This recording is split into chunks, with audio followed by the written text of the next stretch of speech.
So I overheard a conversation in a bar last week, and guy was just going to town about how there is no God. I guess he's an atheist, and um, I was just listening and listening and listening, and finally it just got the best of me, and I went over and sat down by him, and we talked, and I thought we had a pretty good conversation. He was open to listening, and I was open to listening. There was no, you know, there's no hate. There was no discord of any major degrees. We just kind of talked it out a little bit. But the one thing that just really kept ringing in my head was that when he said that there's nothing, when it's all said and done, it's just blackness. Just blackness. You're dead. You're gone. And I just thought to myself, that is one thing that the Word of God has done for me, is to be able to view my life as eternal.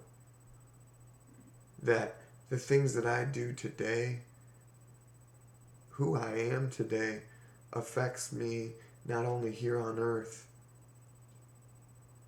but the spirit that I'll continue to live on and be. So this comes down to you. You've got to decide that you want to know. You've got to decide that you want to understand. You've got to decide that this is worth looking into. You have to make a conscious effort, because there's no way, and if I could, I would, I'd be able to transfuse my thoughts, my ideas, my knowledge and experience, and transpose that into your mind. If I could do that, you can, kind of transfer that information, we'd be great, You'd be like, wow, revelation here. It's going to take time. It's going to take some understanding. It's going to take some wisdom.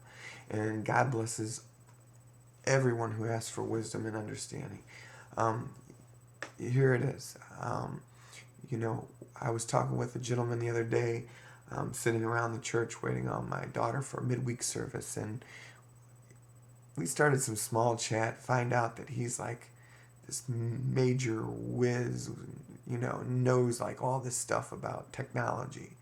And he started talking about like, I don't know, like I think it's like computers are made with ones and zeros. It's basically on and off switches continuously for every single megapixel on your screen. And I can't even begin to explain. But when the guy told it to me, I'm just going, wow. It was like watching, History Channel or something, and you're just sitting glued, and I sat there and listened to him for about an hour and a half. Can I turn around and make a computer? No way. But you know what? If I decided that was an avenue I wanted to explore, that would be something completely capable of me to do. I could have the knowledge and the ability to do that. I mean, if you ask me, how do you turn on a TV? Well, you push the button, of course. Well, how does a TV work? I don't know. But the key here is that God works in love. Push that button. Push that button in your life and watch God work. Okay, it's just like not being able to see that wind blow. It's still there. It's still present. You know it's there.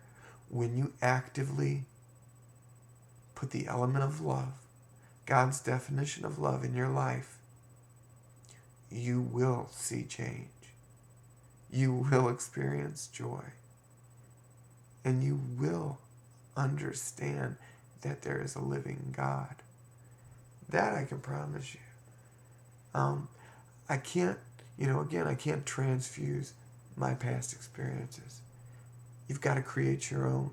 You've got to dig in and look for yourself and compare, because even when I had this conversation with this gentleman at the bar, I mean, we did not disagree. When I told him my definition of love that came straight from Corinthians, he was like, yeah. He's right on with me. Okay, and just like we said before, and I'll say it again, God's love is in your heart. God's Spirit is with you. And you choose to accept or reject that Spirit in every moment of your life. I'm reading a book called Man in the Mirror, and in there it says that we are the sum. We are the sum.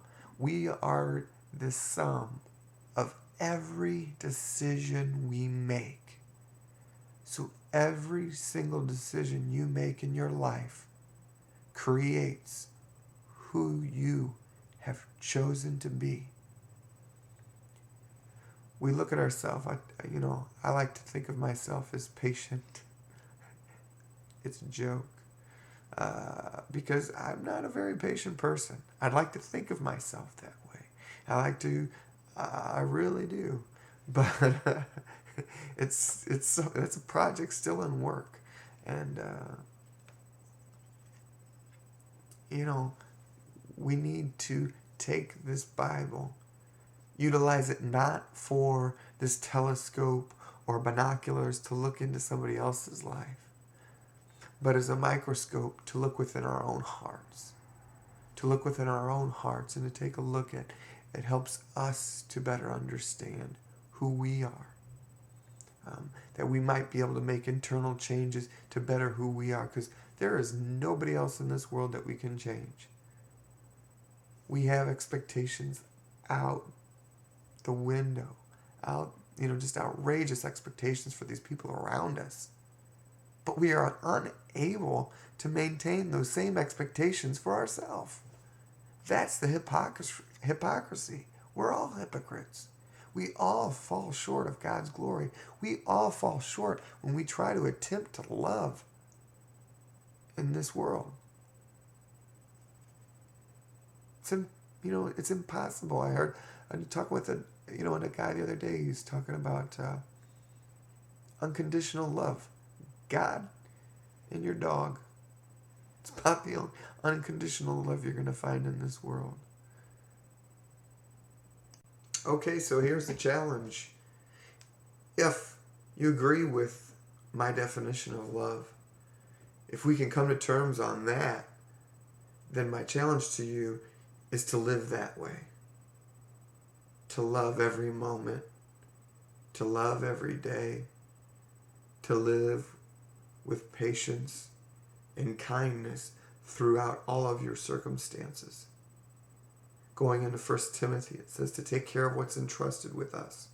I believe that what's entrusted to us is what comes before us in every single moment. So many times we want to utilize these excuses. But this happened. But that happened. But this happened. But how did you deal with it? Was love in your heart? Were you able to get through those circumstances with love? I will put my laws in their minds and write them on their hearts. I will be their God and they will be my people. No longer will a man teach his neighbor or a man his brother, saying, know the Lord, because they will all know me. They will all know me. From the least of them to the greatest, for I will forgive their wickedness and will remember their sin no more. God is calling you freely and accepting for who you are today. And what does He want? Is reconciliation of that relationship. He wants reconciliation with you. He wants you to come before a loving Father and receive His forgiveness that's already been offered. It's waiting there for you to pick up. Come and get it. With what shall I come before the Lord and bow down before the exalted God? Shall I come before Him with burnt offerings, with calves a year old? Will the Lord be pleased with thousands of rams, with 10,000 rivers of oil? Shall I offer my firstborn for my transgressions, the fruit of my body for the sin of my soul? He has showed you, O man, what is good. And what does the Lord require of you? To act justly, to love mercy, and to walk humbly with your God.